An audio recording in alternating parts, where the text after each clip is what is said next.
Assalamualaikum warahmatullahi wabarakatuh dan selamat sejahtera.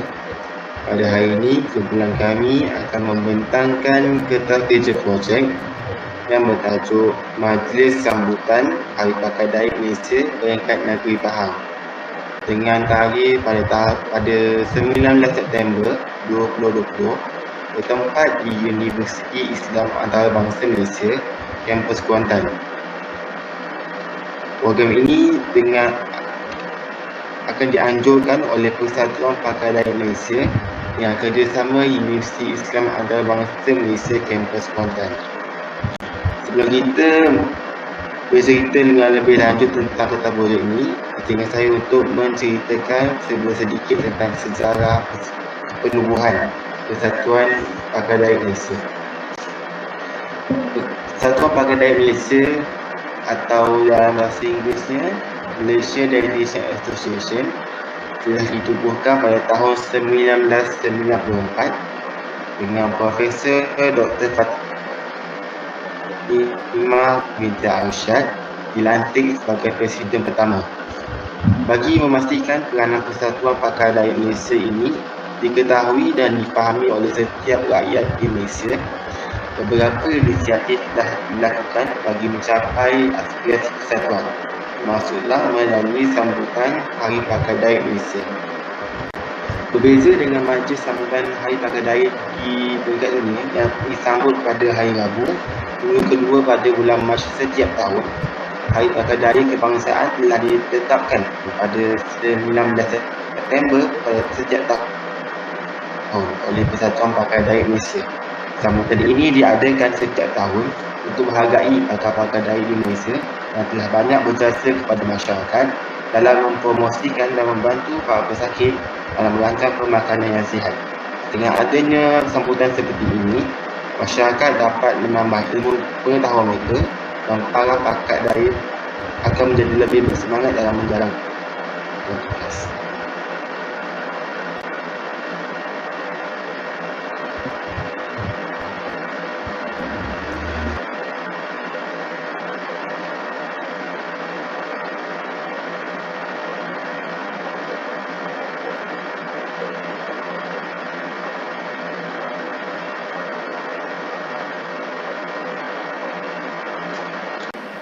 Assalamualaikum warahmatullahi wabarakatuh.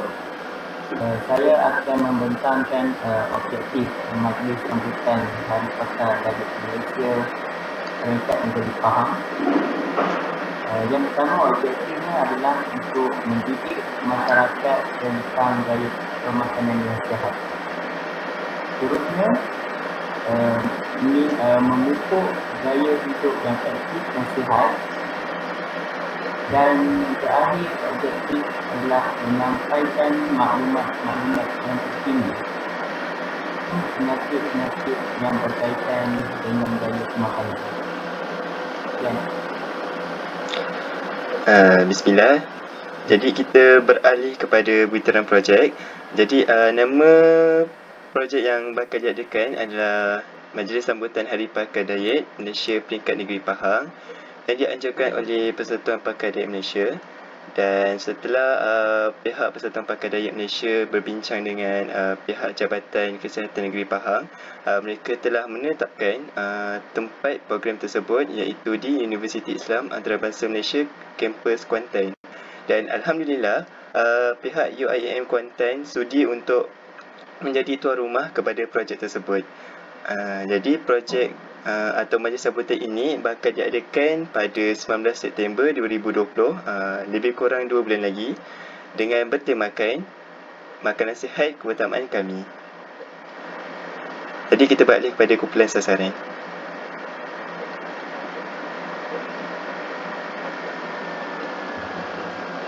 Untuk kumpulan sasaran, kami telah menetapkan beberapa kumpulan yang boleh diberi perhatian dalam Majlis Persatuan Pakar Dayak Malaysia Cawangan Negeri Pahang ini. Antaranya ialah ahli-ahli Persatuan Pakar Dayak sendiri, termasuklah wakil-wakil dari Kementerian Kesihatan Malaysia, Persatuan Belia, klinik-klinik kesihatan negeri, pelajar-pelajar institusi pengajian tinggi awam dan swasta, serta masyarakat setempat. Amin.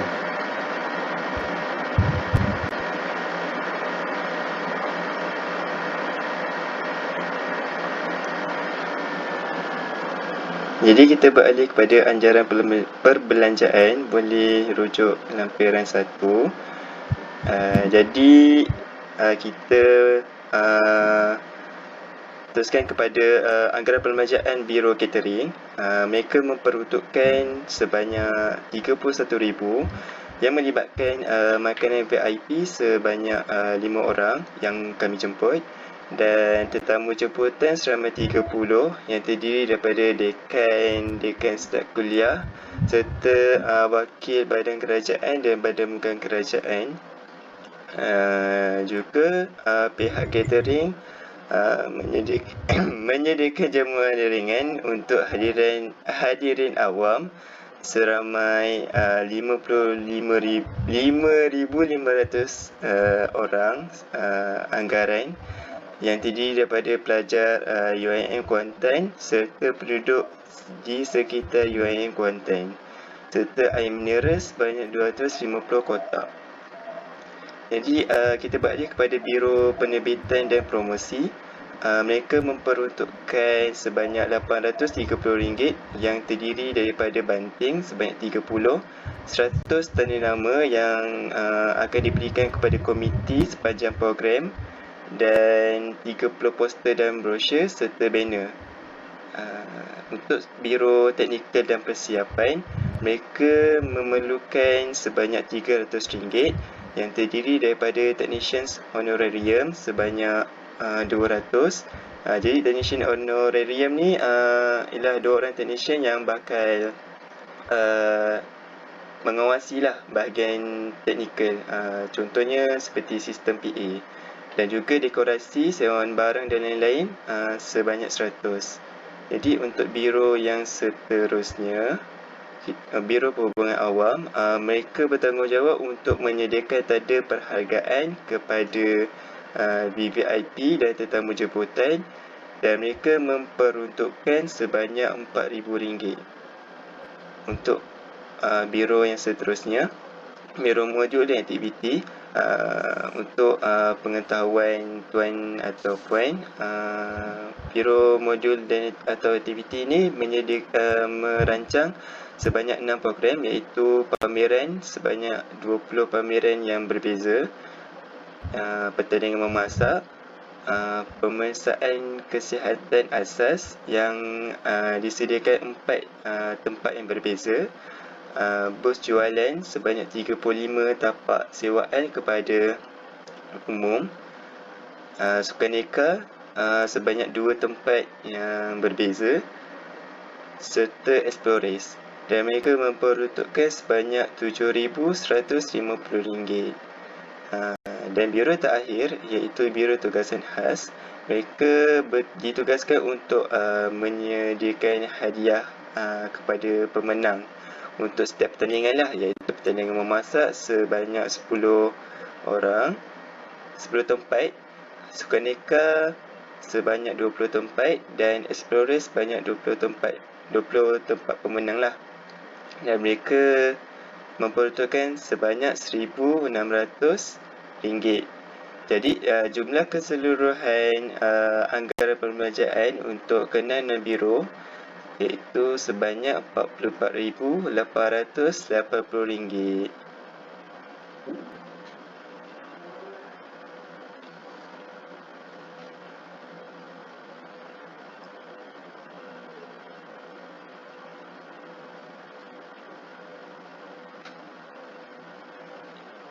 Okey, jadi untuk sumber kewangan yang kami yang Ketua Kerajaan telah cari setakat ini, ada 9 sumber, iaitu yang pertama daripada Kementerian Kesihatan Malaysia yang memperuntukkan lebih kurang RM10,630. Yang kedua, Persatuan Pakar Daerah Malaysia sebanyak RM7,650. Yang ketiga, pihak UIM Kuantan sendiri sebanyak RM5,560. Yang keempat, Jabatan Kesihatan Negeri Pahang sebanyak RM7,620. Yang kelima, daripada Pejabat Kerajaan Negeri Pahang yang memperuntukkan dana sebanyak RM7,450. Yuran penyertaan yang di mana untuk pertandingan Explorers, pihak modul merancang untuk menyatakan yuran sebanyak RM5 setiap kumpulan, dan untuk pertandingan memasak iaitu setiap individu untuk menyertai pertandingan memasak dikenakan yuran sebanyak RM5. Jadi hasil kutipan tersebut dianggarkan sebanyak RM100. Kutipan derma sebanyak RM1,370. Sumbangan daripada Masjid Sultan Ahmad Shah UIM Kuantan sebanyak RM1,000, dan sewaan gerai-gerai jualan iaitu sewaan tapak yang pihak teknikal sediakan untuk sewaan umum. Pihak teknikal dan pihak modul sediakan untuk kepada umum. Dan tadi lebih kurang 35 tapak yang mereka sediakan. Jadinya untuk setiap tapak tu mereka sewakan kepada umum sebanyak RM100 untuk setiap tapak. Jadi hasil sewaan tu sebanyak RM3,500. Jadi jumlah keseluruhan dana yang yang diperolehi sehingga kini ialah RM44,880. Seterusnya akan dibentangkan tentang penubuhan jawatankuasa yang telah dilantik setelah mesyuarat dijalankan. Untuk jawatankuasa ini dibagi kepada dua badan, iaitu badan utama dan ketua biro. Bagi jawatan pengurus ini telah disandang oleh Muhammad Azri Ashraf bin Sabaruddin, dan penolongnya ialah anak-anak perempuan Kumar. Bagi jawatan setiausaha, Muhammad Fitri bin Norman telah dilantik, dan juga penolong setiausahanya ialah Stephen anak Kenang. Bagi bendahari pula, jawatan ini telah disandang oleh Ahmad Syauqi bin Abdul Rahim. Seterusnya untuk ketua biro-biro, biro dapat dibahagikan kepada 8 bahagian, iaitu yang pertama, kita ada biro Hadiah dan Cenderamata. Ketua yang diketuai oleh Wan Aisyah binti Wan Hambal. Bagi biro catering, jawatan ketua telah disandang oleh Zhang Wei. Bagi biro penerbitan dan promosi, telah diketuai oleh Sarah anak perempuan Juli. Kemudian untuk biro teknikal dan persiapan, biro ini telah diketuai oleh Muhammad Hakim bin Abdul Ghani. Wan Zuying telah akan mengetuai biro perhubungan awam. Bagi modul aktiviti pula akan diketuai oleh Muhammad Zaim bin Zahri. Dan yang ketujuh, tugas-tugas khas akan diketuai oleh Abang Hashim bin Abang Abu Bakar. Dan yang terakhir sekali adalah biro tajaan. Biro tajaan ini akan diketuai oleh Aaron Lim. Itu sahaja daripada saya. Terima kasih.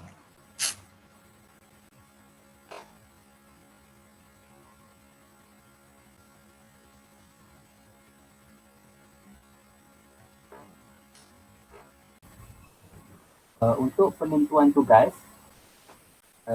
iaitu Encik Muhammad Azri sebagai pengurus, beliau hendaklah mengawal pelaksanaan majlis dari segi ketetapan masa, maklumat dan perancangan. Seterusnya, haruslah memastikan seluruh jawatan kuasa pelaksana menjalankan tugas masing-masing. Dan Encik Haziq seharusnya memastikan majlis berjalan dengan lancar. Seterusnya, Puan Ananya sebagai penolong pengurus hendaklah membantu pengurus dalam memantau kelancaran perjalanan projek. Setiausaha yang disandang oleh Encik Muhammad Fitri hendaklah menyediakan kertas kerja majlis, menyediakan surat permohonan untuk mendapatkan kelulusan majlis. Beliau hendaklah menyediakan dan mengedarkan notis panggilan mesyuarat kepada jawatan kuasa pelaksana, dan akhirnya membuat laporan sebelum, semasa dan selepas majlis dijalankan. Manakala Encik Stephen sebagai penolong setiausaha hendaklah membantu setiausaha menyediakan surat permohonan dan laporan majlis. Saya sebagai bendahari akan mendapatkan sumber kewangan untuk pembiayaan majlis dan menyediakan kira-kira majlis. Seterusnya, Encik Zhang Wei sebagai Ketua Biro Catering, beliau bersama kumpulannya haruslah menguruskan, menyiapkan dan menyediakan makanan dan jamuan ringan untuk para tetamu majlis. Manakala Puan Wan Aisyah sebagai Ketua Biro Hadiah dan Cenderamata hendaklah bekerjasama dengan Biro Tugas-Tugas Khas dalam mengurus persiapan hadiah dan cenderamata kepada para peserta dan mengiringi tetamu-tetamu kehormat untuk pemberian hadiah dan cenderamata kepada para peserta. Seterusnya, Puan Sarah sebagai Ketua Biro Penerbitan dan Promosi, beliau dan kumpulannya harus menguruskan dan menyiapkan banting, tanda nama, poster dan risalah. Seterusnya, mereka haruslah mengedarkan risalah kepada tetamu-tetamu majlis. Manakala Encik Muhammad Nur Hakim sebagai Ketua Biro Teknikal dan Persiapan, kumpulan mereka bertanggungjawab untuk menyediakan barangan-barangan teknikal dan persiapan dalam majlis. Dan seterusnya, mendekorasi pentas. Bagi Biro Perhubungan Awam yang diketuai oleh Puan Wang Ziuying, kumpulan mereka haruslah menyediakan serta memberikan tanda penghargaan kepada hadirin majlis. Manakala Encik Muhammad Zain sebagai Ketua Biro Modul dan atau aktiviti, kumpulan mereka bertanggungjawab untuk menyiapkan dan melaksanakan modul atau aktiviti serta menyediakan barangan-barangan serta alatan untuk aktiviti dan program-program yang terlibat dalam majlis. Sementara Encik Abang Hashim sebagai Ketua Biro Tugas-Tugas Khas, beliau dan kumpulannya haruslah mengurus dan menyediakan hadiah-hadiah dan cenderamata. Dan yang terakhir, Encik Erendin sebagai Ketua Biro Kerjaan haruslah membantu bendahari dalam mendapatkan kewangan untuk majlis. Setiap ketua biro haruslah memberikan sepenuh komitmen sebelum, semasa dan selepas majlis dijalankan, dan mereka seharusnya mengikut arahan pengurus untuk melicirkan perjalanan projek. Setakat itu saja untuk penentuan tugas. Baiklah, kita beralih pula kepada pelaksanaan program. Boleh rujuk di lampiran 4. Berdasarkan lampiran 4, pelaksanaan program boleh dibincangkan kepada dua, iaitu sebelum majlis dan semasa majlis dijalankan. Bagi sebelum majlis, masa yang ditetapkan sendiri oleh pihak universiti dan biro-biro yang telah diwujudkan. Antara aktiviti yang dilakukan sebelum majlis ialah hebahan melalui radio nasional dan negeri. Hal ini dilakukan oleh Biro Publicity bagi menghebahkan tentang majlis sambutan Hari Raya kepada orang awam. Selain itu, hebahan juga dilakukan oleh sukarelawan ke kawasan-kawasan kawasan tumpuan orang ramai, kampung-kampung dan kawasan perumahan di sekitar Kuantan.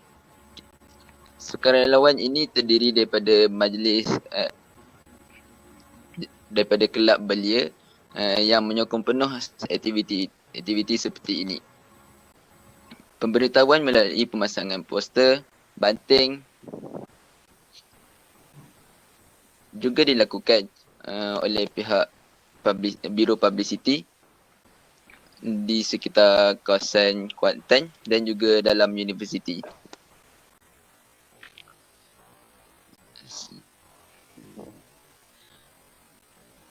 Pihak universiti membuat persiapan tempat seperti kemah jualan, iaitu sebanyak 35 kemah jualan untuk jualan yang dilakukan semasa program. Tapak pameran kesihatan, 20 tapak pameran kesihatan, tapak pertandingan memasak dan kawasan eksplorasi di sekitar universiti.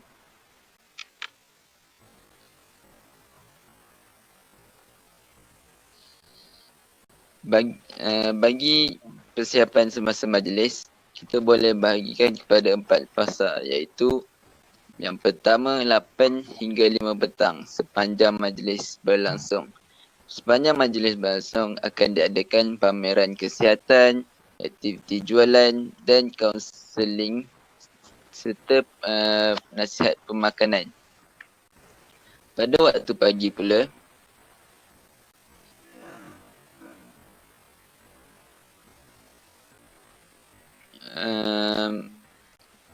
daripada pukul 8 hingga 10 pagi,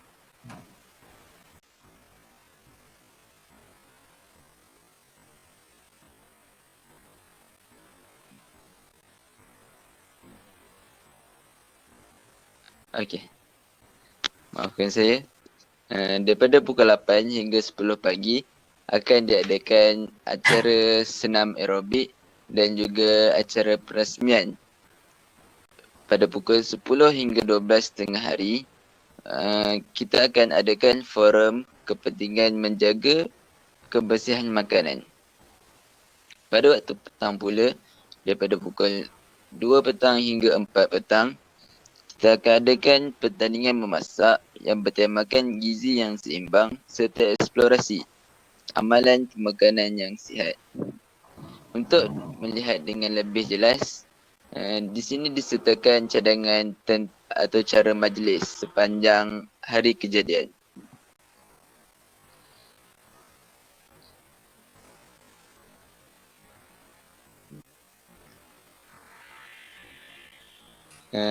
Kita mulakan majlis pada pukul 7 pagi, iaitu dengan ketibaan para pengunjung. Pada pukul 7.30 pagi, kita akan adakan aktiviti senam aerobik bersama-sama dan sehingga pukul 8. Pada pukul 8, kita akan nantikan ketibaan perasmi, tetamu hormat dan div jemputan. Majlis perasmian akan dimulakan pada pukul 8.30 pagi dengan nyanyian lagu Negaraku, diteruskan dengan ucapan doa, ucapan ala-aluan dan ucapan perasmian pada pukul 9.10 pagi.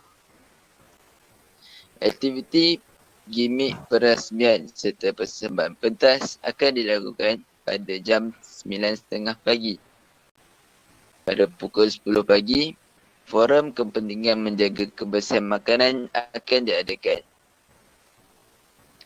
Pada pukul 12 tengah hari, kita akan rehat sebentar untuk makan tengah hari dan solat zuhur. Majlis akan diteruskan dengan pertandingan memasak pada jam 2 petang dan eksplorasi pada masa yang sama. Aktiviti akan tamat dengan majlis penutup dan penyampaian hadiah dijangka akan bermula jam 4.30 petang. Pada pukul 5 petang, pengunjung boleh bersurai.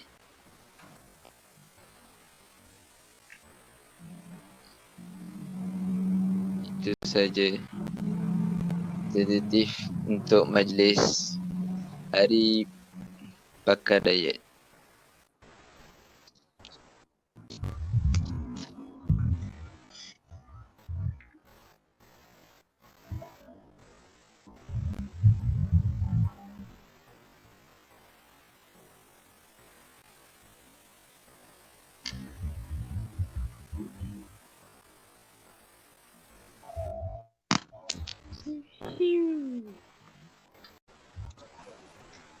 Kesimpulannya, diharap pihak tuan dapat mempertimbangkan dan meluluskan kereta kerja program majlis sambutan Hari Pakar Dayat Malaysia peringkat negeri Pahang ini. Seterusnya mendapat bantuan kewangan untuk menjayakan program ini. Program ini akan memberi manfaat kepada masyarakat amnya untuk modal insan pada masa akan datang. Di samping itu, pihak kami berharap bahawa program ini akan mencapai sasaran matlamat dan objektifnya. Setinggi-tinggi penghargaan diucapkan kepada pihak tuan atas peluang yang diberikan kepada pihak kami untuk mengemukakan kereta kerja projek ini. Kereta kerja projek ini disediakan oleh Muhammad Fitri Penerman, Setiausaha Persatuan Bakar Dayat Malaysia Cawangan Negeri Pahang, disemak oleh Muhammad Ashraf bin Sabaudin, Pengerusi Persatuan Bakar Dayat Malaysia Cawangan Negeri Pahang, serta disahkan oleh Profesor Dr. Winichi Suswi, Presiden Persatuan Bakar Dayat Malaysia. Sekian, terima kasih. Cut.